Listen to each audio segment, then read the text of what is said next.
Welcome back to law spark. അപ്പോൾ ഇന്ന് നമ്മൾ പഠിക്കാൻ പോകുന്ന ബാലൻസ് ടോപ്പിക്കായ CPCയിലെ ഇൻട്രൊഡക്ഷൻ പാർട്ടാണ്. പാർട്ട് 1 ഓൾറെഡി അപ്ലോഡ് ചെയ്തിട്ടുണ്ട്. അപ്പോൾ അത് കണ്ടതിന് ശേഷം മാത്രം ഈ ഒരു വീഡിയോ കാണുക. അപ്പോൾ നമ്മൾ ഓൾറെഡി പറഞ്ഞ കോഡ് നമ്മൾ 2 പാർട്ടായിട്ട് ഡിവൈഡ് ചെയ്തിട്ടുണ്ട്. എന്താണ് the body of the code containing 158 സെക്ഷനും അതുപോലെ തന്നെ ഫസ്റ്റ് ഷെഡ്യൂളിൻ്റെ അകത്ത് 54 ഓർഡേഴ്സും റൂൾസും ആണ് ഉള്ളത്. 54 ഓർഡേഴ്സും റൂൾസും ആണ് ഉള്ളത്.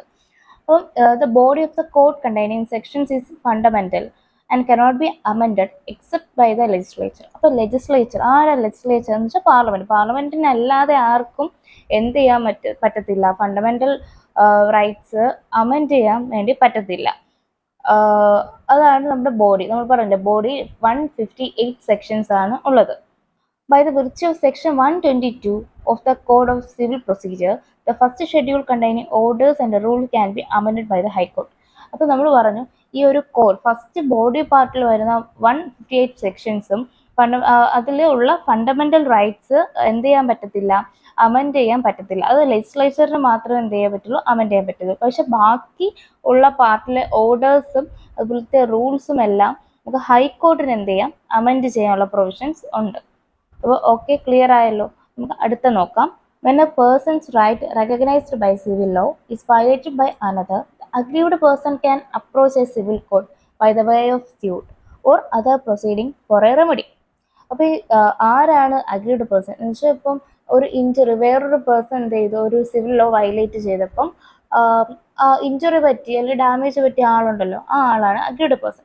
അപ്പോൾ അവർക്ക് എന്ത് ചെയ്യാം, അവർക്ക് നമുക്കൊരു സിവിൽ കോർട്ടിൽ വേവ് സ്യൂട്ട് ഒരു സ്യൂട്ട് വെച്ച് ഹർജി കൊടുക്കാം, അല്ലെങ്കിൽ ഒരു other proceeding for a remedy, അല്ലെങ്കിൽ വേറെ എന്തെങ്കിലും സ്യൂട്ടോ എന്തെങ്കിലും നമുക്ക് കേസ് പരാതി പോലെ എന്തെങ്കിലും പരാതി കോടതി കൊടുക്കുമ്പോൾ നമുക്ക് എന്ത് ചെയ്യും, റെമഡി കിട്ടും.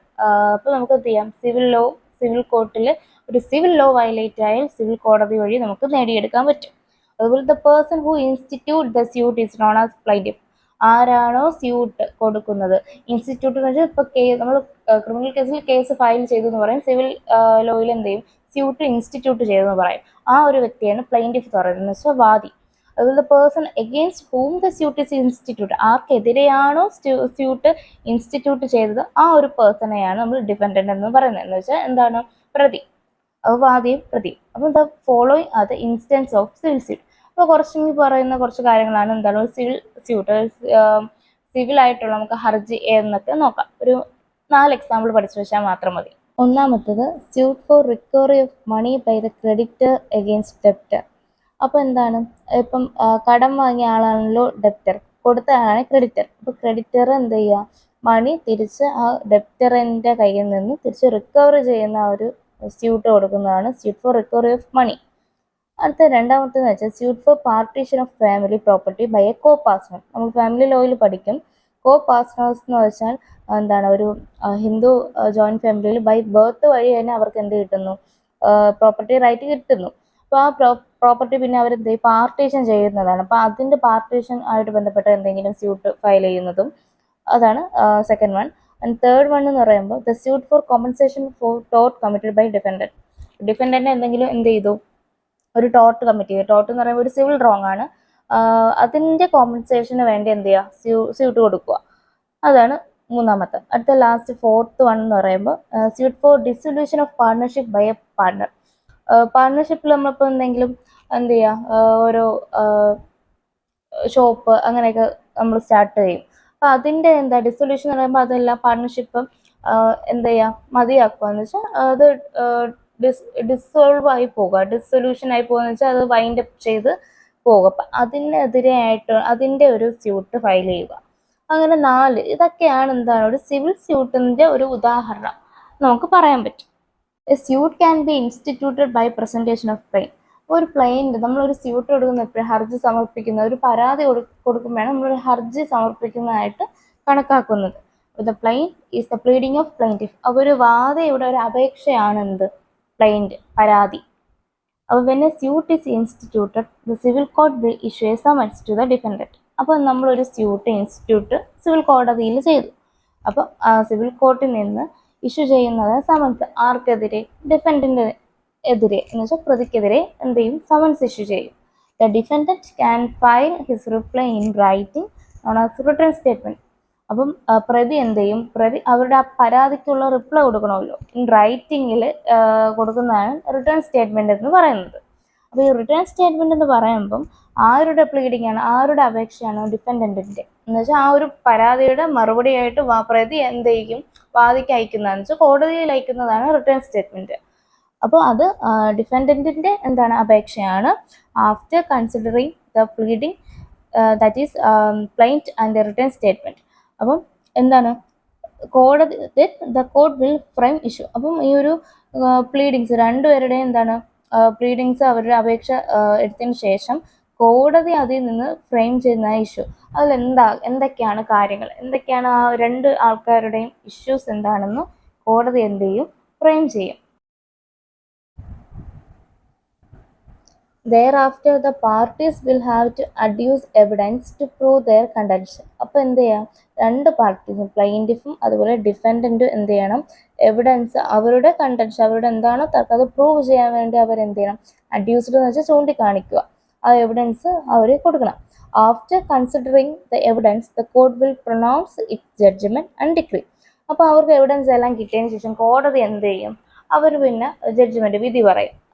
അതിനുശേഷം എന്താ ഡിക്രി പറയും. ഡിക്രി എന്ന് പറഞ്ഞാൽ ഉത്തരവ്. വിധി വന്നിട്ട് അത് നടപ്പിലാക്കാൻ വേണ്ടി നമ്മൾ ഉത്തരവ് എന്ന് പറയും.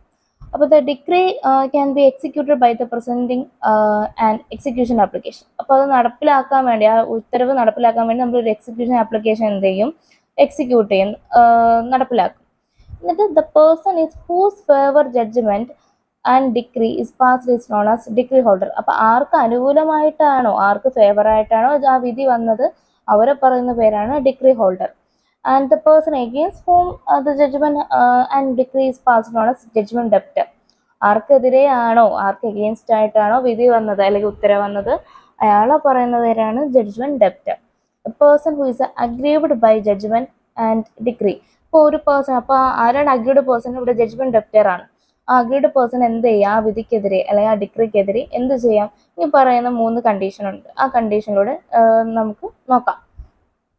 Prefer an appeal to the appellate court by presenting a memorandum of appeal against the judgment and decree. അപ്പോൾ നമ്മൾ പറഞ്ഞില്ലേ, ഇനി പറയുന്ന അഗ്രീഡ് പേഴ്സൺ എന്ത് ചെയ്യാം, ആ ഒരു വിധിക്കെതിരെ ജഡ്ജ്മെന്റിനെതിരെയോ അതോ അല്ലെങ്കിൽ ഡിക്രിക്കെതിരെയോ എന്ത് ചെയ്യാം, അപ്പീൽ പോവാം. അപ്പോൾ അപ്പീൽ നമ്മൾ ഒരു അപ്പലേറ്റ് കോർട്ടിൽ പ്രസൻറ്റ് ചെയ്യുമ്പം memorandum of appeal against judgement and decree എന്ന്, മെമ്മോറണ്ടം ഓഫ് അപ്പീൽ എന്ന് പറയുമ്പോൾ ലോവർ കോർട്ടിൽ നിന്ന് നമ്മൾ ഹയർ കോർട്ടിലോട്ട് കൊടുക്കുന്നതാണ് പറയുന്നത്. അപ്പോൾ നമ്മൾ എന്ത് ചെയ്യും, ആ ജഡ്ജ്മെന്റിനെതിരെ നമ്മൾ അപ്പീൽ പോകും. സെക്കൻഡ് വൺ എന്ന് പറയുമ്പോൾ file a revision petition in the high court on the ground that the court which pass the judgement and decree has no jurisdiction or. അപ്പോൾ റിവിഷൻ പെറ്റീഷൻ എന്ന് പറയുമ്പോൾ എന്താ, അവിടെ എന്തെങ്കിലും ഒരു ഇറർ വന്നു, നമ്മളൊരു ഹൈക്കോർട്ടിലാണ് റിവിഷൻ പെറ്റീഷൻ ഫയൽ ചെയ്യുന്നത് എന്ന് വെച്ചാൽ ഒന്നെങ്കിൽ ആ ഒരു ജഡ്ജ്മെന്റ് വന്നു അല്ലെങ്കിൽ ആ ഒരു ഡിക്രി ഉത്തരവ് പറഞ്ഞൊരു കോടതിക്ക് എന്ത് കാണില്ല, ജൂറിസ്ഡിക്ഷൻ കാണത്തില്ല, എന്ന് വെച്ചാൽ അധികാര പരിധി എന്ത് ചെയ്യില്ല, കാണത്തില്ല. അപ്പോൾ നമ്മൾ ഓൾറെഡി റിവിഷൻ പെറ്റീഷൻ കൊടുക്കുമ്പോൾ അത് എന്ത് ചെയ്യും, ഹൈക്കോർട്ടിലോട്ട് പോകും, ലോവർ കോർട്ടിൽ നിന്ന് സുപ്പീരിയർ കോർട്ടിലോട്ട് പോകും. തേർഡ് വൺ എന്ന് പറഞ്ഞാൽ file A review application in the court which has passed the judgment and decree on the ground that there is an error apparent on the face to the record. അപ്പോൾ review application എന്ന് പറയുമ്പോൾ എന്താ, reconsider the previous judgement. എന്ന് വെച്ചാൽ already വന്ന judgement എന്ത് ചെയ്യുക, ഒന്നും കൂടെ റീകൺസിഡർ ചെയ്യുക, എന്ന് വെച്ചാൽ ആ സെയിം ജഡ്ജ് സെയിം കോർട്ടിൽ തന്നെ ഒന്നുകൂടെ എന്താണ് ഇറർ എന്ന് ഒന്നുകൂടെ ചെക്ക് ചെയ്യുക. അപ്പം ഇത്രയുള്ള 3 കാര്യങ്ങളാണ്. അപ്പോൾ ആ ഒരു അഗ്രീഡ് പേഴ്സൺ എന്ത് ചെയ്യുക, ഒന്നുകിൽ അപ്പീൽ പോകാം, അല്ലെങ്കിൽ റിവിഷൻ പെറ്റീഷൻ ഫയൽ ചെയ്യാം, അല്ലെങ്കിൽ റിവ്യൂ ആപ്ലിക്കേഷൻ എന്ത് ചെയ്യാം, ഫയൽ ചെയ്യാം. സിമ്പിളാണ്.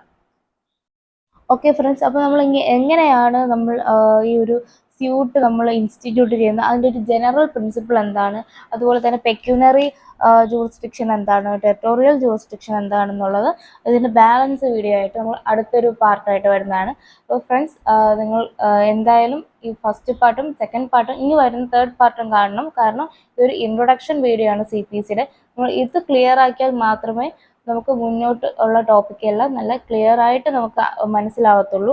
അതുകൊണ്ടാണ് ടൈം എടുത്ത് ലെങ്ത് കുറച്ച് വീഡിയോ പാർട്ടായിട്ട് അപ്ലോഡ് ചെയ്യുന്നത്. അതുപോലെ തന്നെ നമുക്ക് CPC എന്ന് വെച്ചാൽ ഒരു ബേസിക് ആയിട്ടുള്ള, എന്ന് വെച്ചാൽ ഇത് നമുക്ക് പഠിച്ച എക്സാമിന് വേണ്ടി കളയാൻ ഉള്ളൊരു ഒരു സബ്ജക്റ്റ് അല്ല. നമുക്ക് എന്താണ് കോടതിയിലായാലും അതുപോലെ ഇനിയുള്ള ആവശ്യങ്ങൾക്കായാലും ഇത് വേണം. അതുകൊണ്ട് ഇത് അത്രയ്ക്കും നല്ലതുപോലെ നമുക്ക് പഠിച്ചാൽ മാത്രമേ യൂണിവേഴ്സിറ്റി എക്സാമിന് എന്ത് ചെയ്യാൻ പറ്റുള്ളൂ, പാസ്സാവാൻ പറ്റത്തുള്ളൂ. അപ്പം എല്ലാവരും വീഡിയോ റിപ്പീറ്റ് അടിച്ച് മനസ്സിലാവാത്ത ടോപ്പിക്കൊക്കെ കേൾക്കുക. എന്തെങ്കിലും ഡൗട്ട് ഉണ്ടെങ്കിൽ കമൻറ്റ് സെക്ഷനിൽ അറിയിക്കുക. പേഴ്സണൽ ട്യൂഷൻ ആവശ്യമുള്ളവർ എന്ത് ചെയ്യുക, ഡിസ്ക്രിപ്ഷൻ ബോക്സിൽ ആ നമ്പറിൽ കോൺടാക്ട് ചെയ്യുക. അപ്പോൾ ഓക്കെ ഫ്രണ്ട്സ്, അപ്പോൾ നമുക്ക് നെക്സ്റ്റ് വീഡിയോയിൽ ബാക്കി ബാലൻസ് ടോപ്പിക്ക് പഠിക്കാം.